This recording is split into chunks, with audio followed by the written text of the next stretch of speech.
Bonjour à tous. Alors, je suis le frère Fabrice Kwasi. Je souhaite vous entretenir ce matin.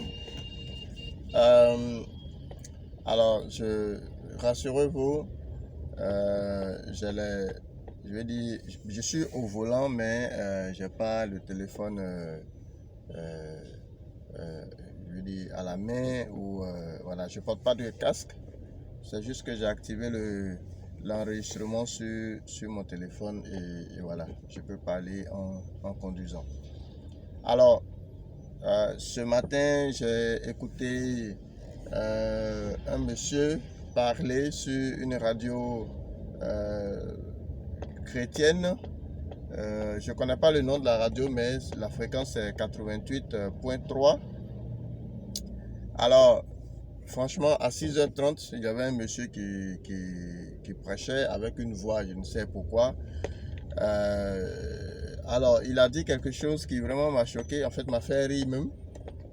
J'ai compris que vraiment, il est important que l'évangile, la vérité soit prêchée pour que les uns et les autres vraiment connaissent ce merveilleux Dieu que nous servons, le Seigneur Jésus-Christ, et sache comment servir, comme le dit Romains 7, comment servir d'une nouvelle manière, avec une nouvelle méthode.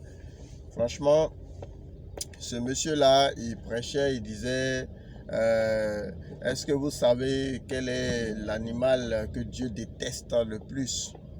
Voilà, donc imaginez avec leur voix, c'est-à-dire leur manière de parler, je ne sais pas si c'est pour intimider, ils ont une façon de parler, de crier, façon là, voilà. Je ne sais pas si on leur apprend ça dans leur école de théologie, mais bon. C'était quand même un peu impressionnant, sa manière de parler. Mais ce qui vraiment m'a marqué, vraiment m'a choqué, et même m'a fait rire dans toute cette histoire-là, c'est que quand il parlait, il a dit, savez-vous quel est l'animal qui est le plus détesté? Détesté! Voilà, comme ça il parle. Par Dieu. Et il dit, pendant que je parle, il y a certains qui pensent que c'est le serpent. Mais je vais vous choquer. Bon, je ne peux pas parler comme lui, désolé. Ça, je vais commencer à tousser là si je continue. Donc je répète ce qu'il a dit. Hein. Mais je vais vous choquer. Que le serpent, au contraire, a été l'animal que Dieu a aimé le plus. Bon, c'est écrit où? Ça, je ne sais pas. Mais son argument, c'est quoi? C'est que c'est parce que le serpent est le seul animal à qui Dieu a donné la fonction du langage. Et que le lion ne parlait pas, avec les autres animaux ne parlait pas, mais le serpent, lui, il parlait. Donc, c'est le serpent que Dieu a aimé le plus. Voilà quelqu'un.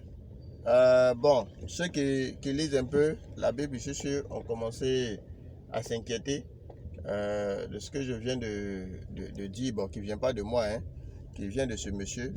Malheureusement, j'ai pris son message là en cours, je ne sais pas comment il s'appelle, donc je ne pourrais pas vous dire, mais franchement, pour ne pas salir mes oreilles, j'ai dû couper pour écouter autre chose, franchement. Tellement il y a de n'importe quoi prêché aujourd'hui dans ces bâtiments appelés églises, la niaiserie des choses, franchement, on ne sait pas d'où ils sortent. Le serpent qui parle, le serpent qui parle.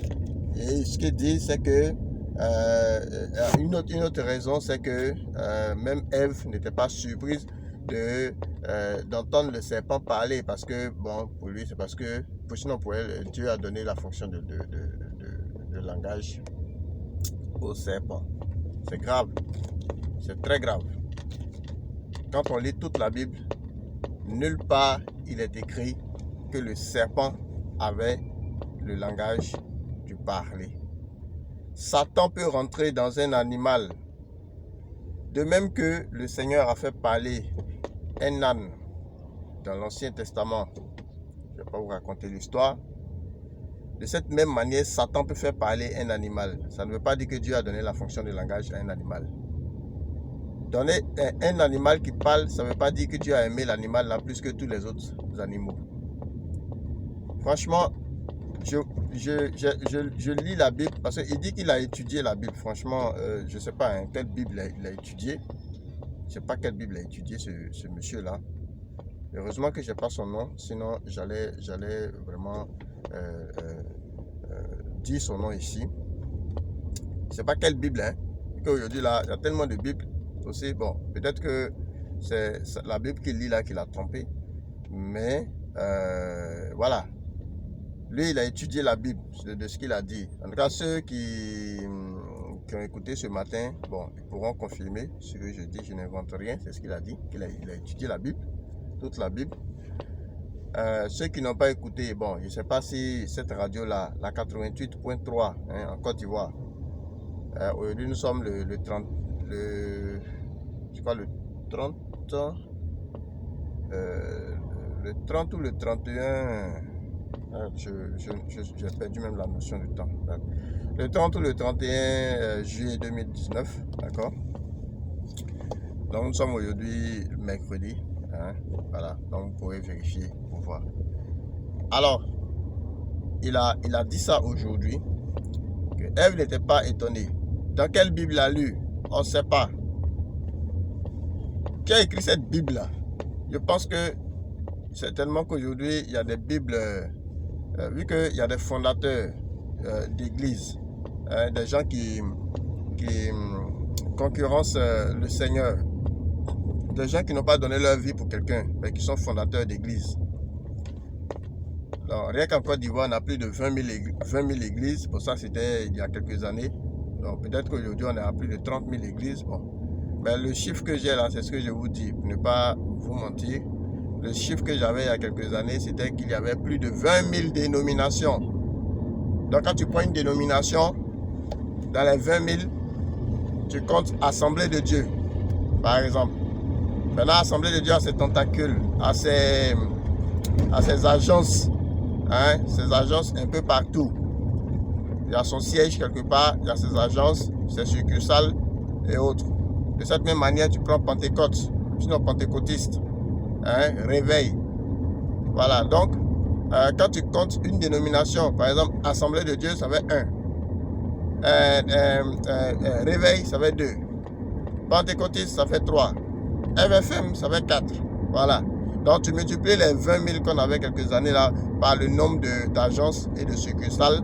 Ben, tu vois un peu comment est-ce que le territoire ivoirien est couvert, hein, par ces entreprises, hein, créées par ces concurrenciers là, des gens qui concurrencent le Seigneur, qui se font fondateurs d'église, qui n'ont pas versé une seule goutte de sang pour quelqu'un, mais qui sont aujourd'hui fondateurs d'église. Peut-être qu'eux aussi, ils ont créé leur Bible, on ne sait jamais.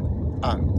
Et c'est dans leur Bible qu'ils mettent que le Seigneur a donné la fonction de parler au serpent. Il y a un qui, une année, j'écoutais, lui s'appelle Mian Léon. J'écoutais un de ses messages là où il disait que c'est à cause de la dîme que le Seigneur a chassé Adam et Ève du jardin, que c'est parce qu'ils ont refusé de payer la dîme. Vous voyez, c'est-à-dire, il y a tellement de niaiseries, il y a tellement de mensonges prêchés aujourd'hui.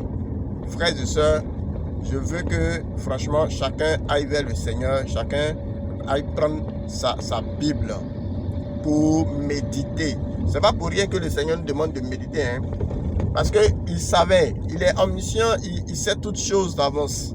Il savait que ces gens de personnes-là, de prédicateurs, du faux évangile-là, allaient piluler, ils allaient être nombreux sur la terre et ils allaient prêcher du grand n'importe quoi, hein, aux enfants de Dieu. Alors quelqu'un qui se nourrit d'un tel message, vous pensez que cette personne-là peut grandir spirituellement, peut se rapprocher du Seigneur? Mais non, on te prêche un faux évangile. Le Seigneur nous a prêché, nous a partagé sa parole. Les apôtres sont venus. L'apôtre Paul dit qu'il a posé les fondements de la doctrine de Christ. Allez lire. Allez lire les écrits de Paul. Allez lire les écrits de Paul. Et puis d'ailleurs, parlez de l'animal le plus détesté par Dieu. Qu'est-ce que ça vous apporte, vous, les chrétiens? Qu'est-ce que ça nous apporte? Est-ce que ça nous rapproche du Seigneur? Le Seigneur a dit, allez, prêchez et dites, le royaume des cieux est proche. Partout, il dit, le royaume des cieux est proche. Il dit, cherchez premièrement le royaume des cieux. Il nous demande de parler du royaume des cieux. Les gens parlent l'animal le plus détesté. Hein? La dîme, c'est à cause de la dîme que le Seigneur a chassé Adam et Ève. C'est du n'importe quoi. Des sujets qui n'ont aucune valeur ajoutée pour un chrétien. Franchement, j'étais là, je me suis dit, attends, je vais zapper sur cette radio-là pour voir un peu qu'est-ce qu'ils sont en train de dire là-bas. En réalité, l'objectif, c'était d'écouter un peu de musique comme c'est le matin, un peu de chansons chrétiennes. Mais là encore, j'ai tri parce qu'il y a des chansons là vraiment qui sont comment dire, orientées vers la terre. Prends ton miracle, prends ton voyage, tu vas te marier, quelqu'un va avoir un enfant, etc., etc. Ah! Et le péché qui est là, et la repentance, hein? L'évangile, la bonne nouvelle du Seigneur, là on ne chante pas ça, hein? C'est ce qui arrange, parce qu'ils savent qu'il y a des problèmes sociaux, il y a des gens aujourd'hui là, ils cherchent à se marier, ils cherchent à voyager, ils cherchent du travail, ils cherchent des enfants, et donc ils profitent de ces problèmes sociaux là pour inventer des chansons comme ça, soi-disant chrétiennes, pour vendre. Voilà un peu ce qui se passe. Et bon, voilà, je comptais écouter un peu de musique. Bon, au lieu de ça, je tombe sur un monsieur qui est en train de raconter du n'importe quoi. Frère de soeur, je ne vais pas durer. Tout ce que je veux, en tout cas je souhaite partager ce matin, c'est que il est temps et il est grand temps que chacun aille vers le Seigneur. Il est temps et grand temps que chacun aille vers le Seigneur pour interroger le Seigneur. Il a dit qu'il nous enverra, hein, le consolateur qui va nous enseigner, hein, le Saint-Esprit va nous enseigner toutes choses. Ne laissez pas les hommes vous instruire. Non, même si quelqu'un te dit quelque chose là, va vérifier avec le Seigneur. Va devant le trône, va demander au Seigneur. Ce que lui là, il vient de dire là, c'est la vérité. Et puis toi-même là, il faut méditer aussi la parole de Dieu. Pour ne pas qu'on te raconte des mensonges pareils. Ce sont des mensonges franchement grossiers. Et pour te faire avaler en fait ce mensonge-là, il a une manière de parler. Et quand tu veux dire, tu as l'impression, comme ils le disent là, l'onction. Que des mensonges. Je vous dis, c'est totalement faux. C'est une manière de dominer la personne qui écoute. Une manière de faire croire à la personne que voilà, celui-là qui parle là, c'est vraiment un appelé du Seigneur. Il est rempli d'onction, et ceci, et là. Ne vous laissez plus tromper par ce genre de personnes, par ce genre de paroles et autres. Qui vous dit que c'est comme ça que le Seigneur prêchait? On dit prêcher avec autorité. On n'a pas dit crier sur les gens ou bien qu'il faisait sa voix comme si, je sais pas, il avait, je sais pas, une constipation chronique ou bien je sais pas quoi. On n'a jamais dit ça. On n'a jamais dit. Il est écrit de parler avec douceur, de reprendre avec douceur, etc. C'est écrit. Vous n'avez pas lu ça? Pourquoi est-ce que les gens laissent la parole de Dieu pour aller faire n'importe quoi? Pour aller faire autre chose? C'est simplement parce que leur manière de parler là, c'est une manière, je dirais, dominatrice. Ça amène, ça veut dire que ça permet à quelqu'un de dominer, hein, son prochain. Quand tu entends quelqu'un parler comme ça là, mais tu es déjà psychologiquement dominé. Tout ce qu'il te demande de faire là, tu fais. Un gars qui finit de parler comme ça là, il te dit donne la dîme, donne les offrandes, mais c'est rapide. Tu donnes rapidement ton argent. Et donc, faites très très attention. Je pense que je vais de temps en temps aller sur cette radio là qui pour moi est devenue bon, en fait, avant je ne jugeais pas cette radio. Je pense que certainement ceux qui sont à la tête de cette radio là sont des gens qui ont décidé de bonnes intentions. Et donc ces personnes là, je leur donne ce conseil là aussi, c'est d'écouter, de discerner, en tout cas d'analyser les messages qu'ils reçoivent avant de de les publier. C'est vrai qu'ils cherchent de l'argent. Ils sont en train de chercher de l'argent. Ils ont créé leur radio pour chercher de l'argent, mais ils n'ont pas le droit de publier de fausses informations aux enfants de Dieu. Ils n'ont pas le droit de publier de fausses informations aux enfants de Dieu. Nulle part il est écrit que le serpent avait le langage. Et puis d'ailleurs, quand il y a eu le péché dans le jardin, qu'est-ce que le Seigneur a dit? Quelle est la malédiction que le Seigneur a lancée sur le serpent? Mais s'il allait ramper, il allait bouffer la poussière. Mais s'il a dit, il ne va plus parler. Que le serpent, si le Seigneur nulle part écrit dans la Bible a enlevé le langage au serpent. Pourquoi le serpent ne parle pas aujourd'hui?